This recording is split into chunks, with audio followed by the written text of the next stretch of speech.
Shaune here from Right Touch Catering. Today we're going to be making a quick and easy Creole gumbo. This is the time of year where everybody wants to know a quick and easy way to make this great dish. Over the years I've learned to maximize the ingredients and the taste and minimize the time and effort. And I hope you enjoy. Okay guys, here's a few things that you're going to need. I went ahead and took the time and had everything prepared and prepped, so that took that time away. You're going to need a large pot, very large pot. You're going to need some kitchen bouquet. I'll show you what I use that for later. You're going to need some oil. You're going to need some flour. Just some regular plain flour will do fine. You're going to need some red, orange, and yellow and green peppers. You're going to need some onions.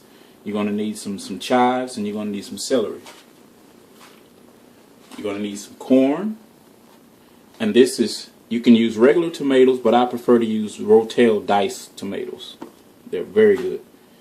You're going to need some brown shrimp and chicken base. You're going to need some liquid heat or shrimp boil. You're going to need some garlic or oregano, basil, tarragon, salt, onion powder, chopped garlic, Creole seasoning, and black pepper. And we can't forget gumbo filet. I've heard this pronounced so many different ways. Gumbo file and whatnot, but it's gumbo filet. You're going to need some Kaneka sausage. Some people like to use Alduli sausage, but I prefer Kaneka. This is regular rotisserie chicken from Walmart that I cut up. Goes great. Some gumbo sized shrimp that's been cleaned. Blue crabs, southern blue crabs. And my personal favorite, I like to use snow crabs. And I use a larger crab, larger shrimp, and I'll show you why a little later why I use a larger shrimp. Okay guys, first thing that we want to do, and the most important part of any gumbo, is to make the roux. And a lot of people, they make their roux in different ways, but I'm going to show you how I do it. It's a quick and easy way to do it. So first thing we're going to do is going to add our oil. And that's about a cup of oil. There's really not it's in terms of measuring a certain amount of oil with your roux, because you can take some out and add some as you need. Then we'll add our flour, and we'll get that going in there.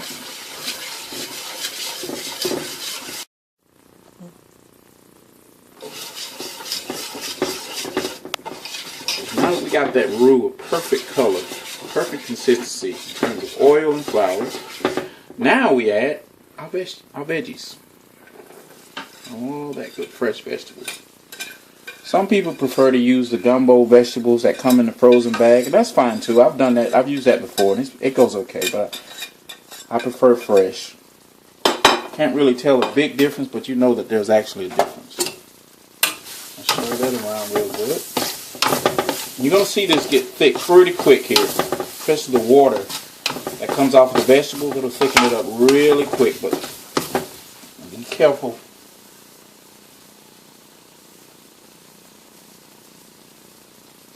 You don't want to burn that roux, so I turn it down just a little bit. Alright, now we add our tomatoes. Okay guys, we're about 15 minutes into this now, and we're halfway home. Got all your vegetables incorporated. Let's add a little bit more water here. So once this starts heating up, it's going to really get thick on us. Okay, let's add our liquid heat.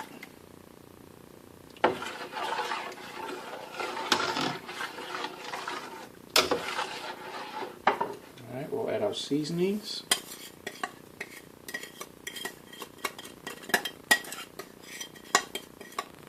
Okay.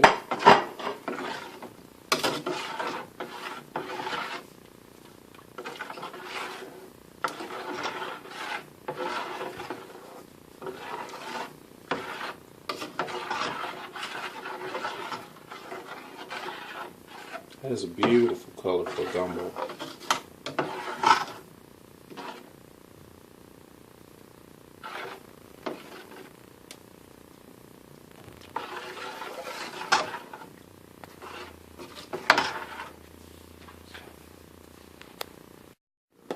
Okay, we've added our vegetables, and what you want to do is you want to keep adding water to this until that roux gets to a perfect consistency. And everybody has different. Some people like a thicker roux, some people like a thinner roux, and I prefer a thicker roux. And the reason I prefer a thicker roux is because of the amount of vegetables that I use. I use a great deal of vegetables, fresh vegetables, and I know that they're going to create water. So it should give me a perfect consistency in terms of my roux. Okay, now we need to add our gumbo filet. This is one of the most important parts. And I'm going to add about half of this. Hold it up so I can see it. Okay.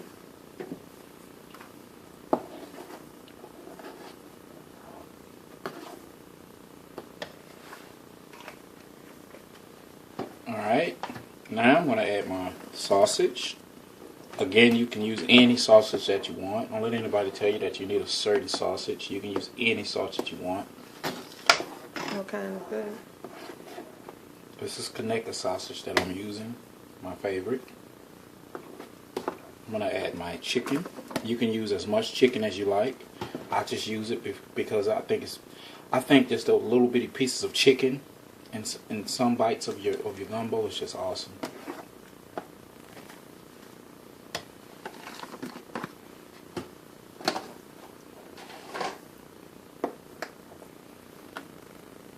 Okay. My wife and I, we're not big fans of okra in no form, fried, broiled, or whatever. But for gumbo, it is a necessity. You got to have it to reach that taste that you're looking for, that Southern Creole taste. So we're going to add our okra. And that's about 2 cups of okra. If you can, try to find some fresh okra. Cut it yourself. The best way to do it is to freeze it and then cut it. It makes it a whole lot easier.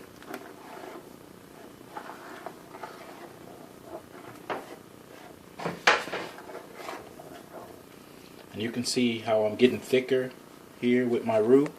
So what I'll do is I'll add a little bit more water.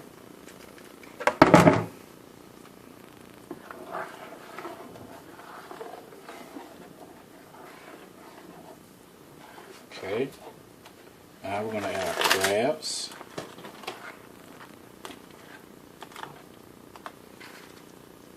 I got 2 pounds of gumbo sized shrimp.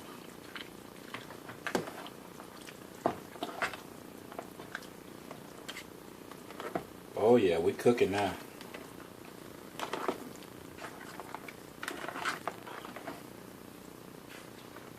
We're going to add our snow crabs.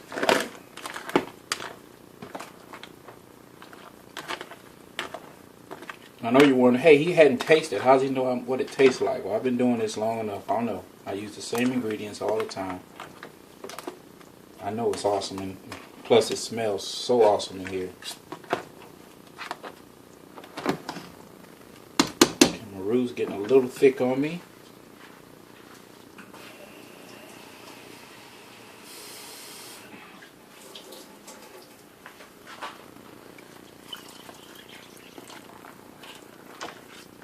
There we go. That's what we want.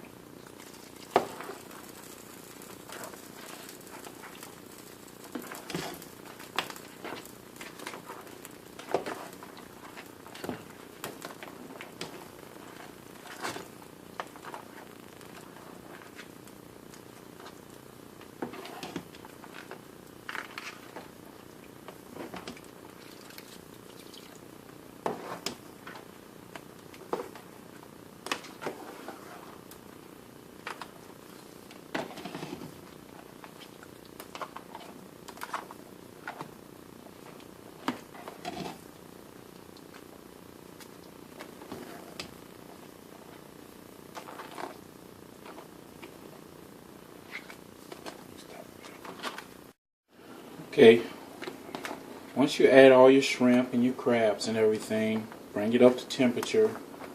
It's just about done. You're 90% of the way there.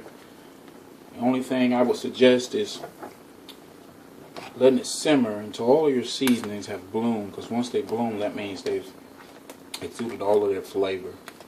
And this smells just wonderful. Awesome. And now, I forget I had these shrimp here. These are peeled in the vein shrimp. They're medium-sized shrimp. I like to put them in right before I serve, because if you look, a lot of times the smaller shrimp, they'll dissipate in there. And you can see them, but for added texture, and look, I like to put them in there last.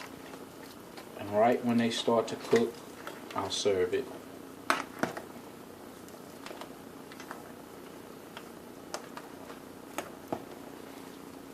And this has taken me about 42 minutes to get to this point right here. I think this is a great gumbo for anybody to try. It's easy. It's quick. It tastes so good.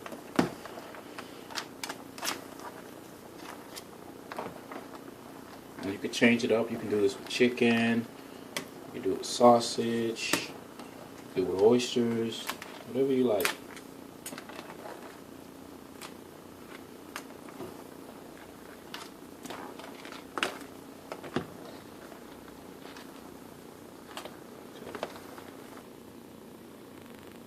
Okay guys, here it is, finished product. Southern style Creole gumbo, quick and easy.